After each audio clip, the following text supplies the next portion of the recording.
సంక్రాంతి కానుక, రంజాన్ తోఫా, మరి అట్లాగే క్రిస్టియన్ మైనారిటీస్ కి వాళ్ళకు కూడా ఒక గిఫ్ట్ ఇచ్చేవారు. ఒక గిఫ్ట్ ప్యాకెట్ కావాల్సిన వస్తువులు ఇంటికి ఏవైతే ఉన్నాయో పండగకి, మరి అలాంటిది కూడా నువ్వు ఇవ్వలేదు ఈరోజు. తర్వాత నువ్వు ఏం చెప్పావు వాళ్ళ ఎన్నికల్లో,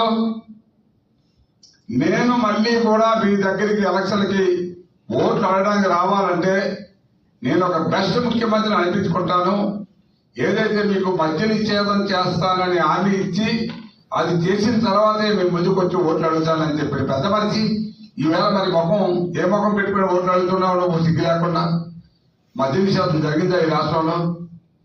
మద్యం ఏళ్ళైపోతుంది, మంచినీళ్ళైనా దొరకట్లేదు. కానీ ఏ ప్రాంతంలోనైనా మద్యం ఏ మూలం పడితే ఆ మూలని, ఏ సమయం పడితే ఆ సమయానికి ఈ మద్యం కూడా ఏళ్ళై పారిస్తున్నావు. నువ్వేమో